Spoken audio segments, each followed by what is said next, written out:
ರಾಜ್ಯ ಕಾಂಗ್ರೆಸ್ನಲ್ಲಿ ಈಗ ಕುರ್ಚಿ ಫೈಟ್ ಜೋರಾಗಿರೋದಂತೂ ನಿಮಗೂ ಗೊತ್ತಿದೆ.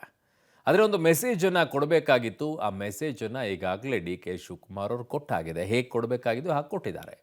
ರಾಜ್ಯ ಕಾಂಗ್ರೆಸ್ನಲ್ಲಿ ಕುರ್ಚಿ ಫೈಟ್ ಏನಿದೆ, ಈ ವಿಚಾರದಲ್ಲಿ ಕೆಲ ನಾಯಕರು ಹೇಳ್ತಾ ಇರುವಂಥದ್ದು ಸೇಮ್ ಕುರ್ಚಿ ಖಾಲಿ ಇಲ್ಲ ಅಂಥೇಳಿ. ಬಟ್ ಟವೆಲ್ ಹಾಕೋದು ಮಾತ್ರ ಯಾರೂ ನಿಲ್ಲಿಸ್ತಾ ಇಲ್ಲ. ಕೆಲವರು ಟವೆಲ್ಲು ಹಾಕ್ತಾ ಇದ್ದಾರೆ, ಕೆಲವರು ಚಿಕ್ಕ ಚಿಕ್ಕದಾಗಿ ಖರ್ಚಿಪು ಹಾಕ್ತಾ ಇದ್ದಾರೆ, ಕೆಲವರು ಹೋಗಿ ಬೆಡ್ಶೀಟು ಹಾಕ್ತಾ ಇದ್ದಾರೆ. ಪವರ್ ಕ್ಲೇಮ್ ಮಾಡಿಯೇ ಬಿಟ್ರ ಈಗ ಡಿ ಕೆ ಶಿವಕುಮಾರ್ ಅವರು ಅಂತ ಹೇಳಿ. ಯಾಕೆ? ಹೈಕಮಾಂಡ್ ಮುಂದೆ ಹೇಳಬೇಕಾಗಿರುವಂಥ ವಿಚಾರವನ್ನು ಸ್ಪಷ್ಟವಾಗಿ ಹೇಳಿದ್ದಾರೆ. ನೀವು ಆ ಥರ ಆಗದೇ ಇದ್ರೆ ನಾನೇನು ಮಾಡ್ತೀನಿ ಅನ್ನುವಂಥ ಮೆಸೇಜನ್ನು ಕೂಡ ಕೊಟ್ಟಾಗಿದೆ. ದೆಹಲಿ ಅಂಗಳದಲ್ಲಿ ಡಿ ಕೆ ಪವರ್ ದಾಳವನ್ನು ಈಗ ಉರುಳಿಸಿದ್ದಾರೆ. ಅದನ್ನು ಅರ್ಥ ಮಾಡ್ಕೊಳ್ತಾರಾ ಅಥವಾ ಅರ್ಥ ಮಾಡಿಕೊಳ್ಳದೇ ಇರೋ ರೀತಿಯಲ್ಲಿ ತೋರಿಸಿಕೊಳ್ಳುತ್ತಾ high command? No idea. Power sharing ಪ್ರಕ್ರಿಯೆ ಈಗ ಆರಂಭಕ್ಕೆ ಪಟ್ಟನ್ನು ಹಿಡ್ಕೊಂಡಿದ್ದಾರೆ. ಕಾರಣ ಎಲ್ಲಿಯವರೆಗೂ ಕೂಡ ಕಾಯಬೇಕಾಗಿತ್ತು ಅಲ್ಲಿಯವರೆಗೂ ಕೂಡ ಕಾದಿದ್ದೀನಿ. ಅಷ್ಟೇ ಅಲ್ಲ, ಅವ್ರು ಹೇಳೋದೇನು ಗೊತ್ತಾ? ಕಷ್ಟಪಟ್ಟಿದ್ದೀನಿ, ಕೊಟ್ಟ ಮಾತು ಉಳಿಸಿಕೊಳ್ಳಿ ಅನ್ನುವಂಥ ಮೆಸೇಜನ್ನು ಈಗ ಹೈಕಮಾಂಡ್ಗೆ ಕೊಟ್ಟಿದ್ದಾರೆ. ಹಾಗಾಗಿ ಬಹಿರಂಗವಾಗಿ ಎಲ್ಲೂ ಹೇಳದೇ ಇದ್ರೂ ಕೂಡ ಹೈಕಮಾಂಡ್ನವರ ಮುಂದೆ ಹೇಳಬೇಕಾಗಿರುವಂಥ ವಿಚಾರವನ್ನು ಸ್ಪಷ್ಟವಾಗಿ ಹೇಳಿದ್ದಾರೆ. 2.5 ವರ್ಷ ಶೇರ್ಗೆ ಇನ್ನು 8 ತಿಂಗಳಷ್ಟೇ ಬಾಕಿ ಇದೆ. ಅಂದರೆ ನವೆಂಬರಿಗೆ ಮುಗಿಯುತ್ತೆ. ಅಲ್ಲಿಯವರೆಗೂ ಡಿಸೆಂಬರಿಗೆ ಮುಗಿದು ಹೋಗುತ್ತೆ. ಅಷ್ಟರೊಳಗೂ ಈಗಿನಿಂದಲೇ ನೀವು ಪ್ರಕ್ರಿಯೆಯನ್ನು ಶುರು ಮಾಡಿ ಅಂತ ಹೈಕಮಾಂಡ್ಗೆ ಮೆಸೇಜನ್ನು ಕೊಟ್ಟಿದ್ರಿ. ಇಲ್ಲಿಗೆ ಆರಂಭ ಮಾಡಿದರೆ ಅಲ್ಲಿಗೆ ಹೋಗಿ ಎಂಡ್ ಆಗುತ್ತೆ. ನೀವು ಆಗ ಶುರು ಮಾಡಿದರೆ ಅದು ಇನ್ನೂ ಟೈಮ್ ತೆಗೆದುಕೊಳ್ಳುತ್ತೆ. ಹಾಗಾಗಿ 2.5 ವರ್ಷ ಹೇಳಿದ್ರಲ್ವಾ, ಆ ನಿಟ್ಟಿನಲ್ಲಿ ನನಗೆ ಕೊಡಿ ಅಂತ ಕೇಳಿದ್ದಾರೆ. ಧರ್ಮ ಸಂಕಟದಲ್ಲಿ ಈಗ ಹೈಕಮಾಂಡ್ ಸಿಕ್ಕಾಕೊಂಡಿದೆ. ಧರ್ಮ ಸಂಕಟದಲ್ಲಿ ಸಿಕ್ಕಾಕೊಳ್ಬೇಕಾಗಿರುವಂಥದ್ದು ಏನಿಲ್ಲ. ಯಾಕಂದರೆ ಅವಾಗ ಕೊಟ್ಟಂಥ ಮಾತಿನ ರೀತಿಯಲ್ಲಿ ನಡ್ಕೊಳ್ಬೇಕು. ಅದು ಧರ್ಮ ಸಂಕಟ ಹೆಂಗಾಗತ್ತೆ?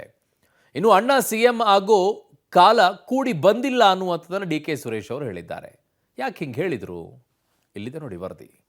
ಸಿಎಂ ಸ್ಥಾನಕ್ಕೆ DK power card. Power sharing ಪ್ರಕ್ರಿಯೆ ಶುರುಗೆ ಪಟ್ಟು ಕಷ್ಟಪಟ್ಟಿದ್ದೇನೆ, ಕೊಟ್ಟ ಮಾತು ಉಳಿಸಿಕೊಳ್ಳಿ.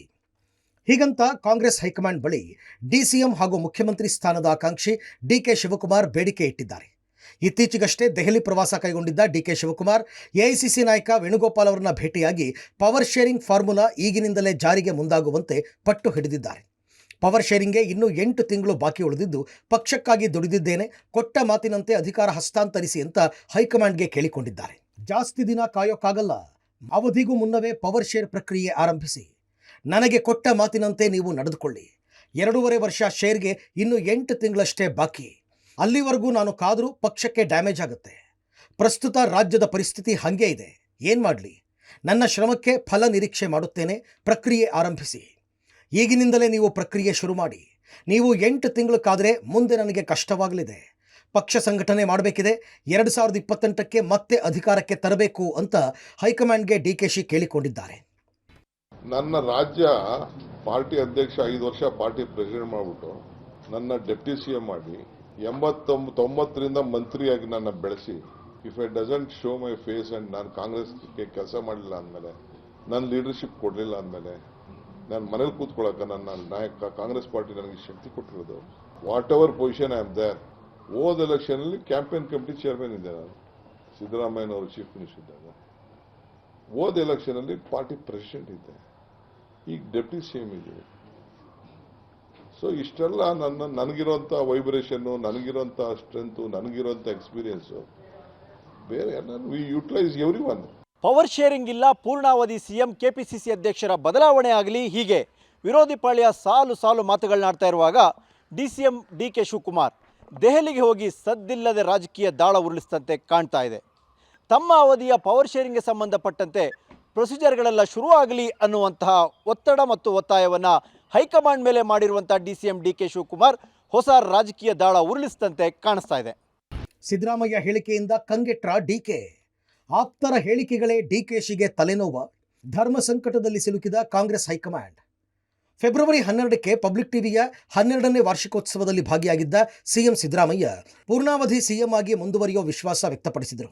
ಸಿದ್ದರಾಮಯ್ಯ ಹೇಳಿಕೆಯಿಂದ ಸಹಜವಾಗಿಯೇ ಡಿಕೆಶಿ ಆತಂಕಕ್ಕೂ ಒಳಗಾಗಿದ್ದರು. ಈ ಮಧ್ಯೆ ಒಬ್ಬ ವ್ಯಕ್ತಿಗೆ ಒಂದೇ ಹುದ್ದೆ ಅಂತ ಪ್ರತಿಪಾದಿಸಿದ್ದ ಮುಖ್ಯಮಂತ್ರಿ ಸಿದ್ದರಾಮಯ್ಯ ಆಪ್ತರು ಕೆಪಿಸಿಸಿ ಅಧ್ಯಕ್ಷರ ಬದಲಾವಣೆಗೂ ಬಿಗಿಪಟ್ಟು ಹಿಡಿದಿದ್ದರು. ಈ ಎಲ್ಲ ಬೆಳವಣಿಗೆಗಳ ಮಧ್ಯೆ ಪವರ್ ಶೇರಿಂಗ್ ದಾಳವನ್ನು ಡಿಕೆ ಶಿವಕುಮಾರ್ ಉರುಳಿಸಿದ್ದಾರೆ. ದಾಖಲೆ ಮಾಡೋದ್ರಲ್ಲಿ ನಂಬಿಕೆ ಇದೆಯಾ ನಿಮಗೆ? ಈಗ ಕ್ರಿಕೆಟಲ್ಲಿ 10 ಸೆಂಚುರಿ ಹೊಡೆಯೋದು ನಂಬಿಕೆ ಇರುತ್ತೆ, 26 ಸಿಕ್ಸರ್ ಹೊಡೆಯೋಕ್ಕೆ ನಂಬಿಕೆ ಇರುತ್ತೆ, ಆ ಟೈಪು ನಿಮ್ಗೆ ದಾಖಲೆಯಲ್ಲಿ ನಂಬಿಕೆ ಇದೆಯಾ? ನಾನು ದಾಖಲೆಗಳಲ್ಲಿ ನಂಬಿಕೆ ಇಟ್ಕೊಂಡಿರೋದು ಯಾವಾಗಲೂ. ಅರ್ಥ ಆಯ್ತು ಬಿಡ್ರಿ. ಹಂಗಾರೆ longest chief minister of Karnataka ಆಗಬೇಕಾದ್ರೆ ನೀವಿನ್ನೂ ಸ್ವಲ್ಪ ದೀರ್ಘಕಾಲನೇ ಇರಬೇಕಾಗತ್ತಂಗಾರೆ ದಾಖಲೆ ಮಾಡೋಕ್ಕೆ. ದಟ್ ಮೀನ್ಸ್ ಈಗ ದಾಖಲೆ ಆಗಿಲ್ಲ ಅಂತಲ್ಲ. ಇಲ್ಲ ಈಗಾಗಿರೋದಿಲ್ಲ, ಲಾಂಗೆಸ್ಟ್ ನಾ ಹೇಳಿದ್ದು ಎಲ್ಲರಿಗಿಂತ ಜಾಸ್ತಿ. ಬಹಳ ದೀರ್ಘಕಾಲ ರಾಜಕೀಯ ಮಾಡಿದ್ದೀನಿ. ಸುಮಾರು 4 ದಶಕಗಳು ಹೆಚ್ಚು ಕಾಲ ರಾಜಕೀಯ ಮಾಡಿದ್ದೀನಿ. ಅಧಿಕಾರಕ್ಕೆ ಬಂದು ನಾನು ಮಂತ್ರಿಯಾಗೇನೆ 4 ದಶಕಗಳಾಯಿತು. ಇಂದ ಕರ್ನಾಟಕ ರಾಜ್ಯದಲ್ಲಿ ಜನರು ಆಶೀರ್ವಾದ ಮಾಡೋದ್ರಿಂದ ಇಷ್ಟು ವರ್ಷ ಕರ್ನಾಟಕ ರಾಜಕಾರಣದಲ್ಲಿ ಉಳಿಲಿಕ್ಕೆ ಸಾಧ್ಯ ಆಗಿದೆ. ಸರಿ, ಹಂಗಾರೆ ಈಗ 5 ವರ್ಷ ಪ್ಲಸ್ 5 ವರ್ಷ 10 ವರ್ಷ ಆದರೆ ಲಾಂಗೆಸ್ಟ್ ಚೀಫ್ ಮಿನಿಸ್ಟರ್ ಆಗ್ತೀರಿ. ಅದು ದಾಖಲೆನೇ ಮಾಡೇ ಬಿಡಿ. ಆ ದಾಖಲೆನೂ ಅದು ದಾಖಲೆನೇ ಮಾಡ್ತೀರಾ ಅಲ್ವಾ? ದಾಖಲೆನಾ ಬಿಡಲ್ಲ ನೀವೆಲ್ಲಿ ಬಿಡ್ತೀರಿ? ಬಿಡಂಗಿಲ್ಲ, ದಾಖಲೆ ಆಗೇ ಆಗ್ಬೇಕದು. ಆ ನಂಬಿಕೆ ಇದೆ, ವಿಶ್ವಾಸ ಇದೆ. ಅಣ್ಣ ಸಿಎಂ ಆಗೋ ಕಾಲ ಕೂಡಿ ಬಂದಿಲ್ಲ, ಸಿಎಂ ಹುದ್ದೆ ಖಾಲಿ ಇಲ್ಲವೆಂದ ಡಿಕೆಸು. ಇನ್ನು ಅಣ್ಣ ಡಿಕೆಶಿ ಸಿಎಂ ಆಗೋ ಬಯಕೆಯನ್ನ ಮತ್ತೆ ಡಿಕೆ ಸುರೇಶ್ ವ್ಯಕ್ತಪಡಿಸಿದ್ದಾರೆ. ಆದರೆ ಕಾಲ ಇನ್ನೂ ಸನ್ನಿಹಿತವಾಗಿಲ್ಲ ಅಂದಿದ್ದಾರೆ.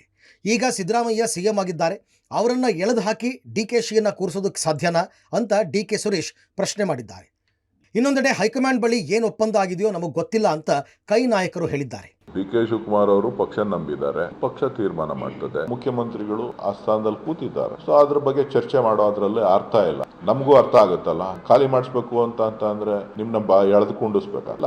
ಅವ್ರವ್ರು ಕೂತಿರುವಾಗ ಅವ್ರ ಗೌರವ, ಅವ್ರ ಘನತೆ, ಅವ್ರ ಬಗ್ಗೆ ಒಂದು ನಂಬಿಕೆ ತೆಗೆ ಅವ್ರಿಗೆ ಸಲ್ಬೇಕಾದಂಥದ್ದೆಲ್ಲನೂ ಚಿಂತನೆ ಮಾಡಿ ಆಮೇಲೆ ಪಕ್ಷ ಹೈಕಮಾಂಡ್ ತೀರ್ಮಾನ ಮಾಡಿ. ಡಿ.ಕೆ. ಶಿವಕುಮಾರ್ ನಂಬಿರೋದೇ ನಂಬಿಕೆ, ದೇವ್ರ ಮೇಲೆ, ನಂಬಿಕೆ ಮೇಲೆ. ನಾನು ಕೂಡ ನಂಬಿಕೆ ಮೇಲೆ, ನೀವು ಕೂಡ ನಂಬಿಕೆ ಮೇಲೆ ಬದುಕಬೇಕು. ನಂಬಿಕೆ ಇಲ್ಲದೆ ಇದ್ರೆ ಬದುಕಕ್ಕಾಯ್ತದಾ? ಅಂತ್ಯಕಂತೆಗಳಿಗೆಲ್ಲ ಉತ್ತರ ಕೊಡೋಕ್ಕಾಗುತ್ತಾ?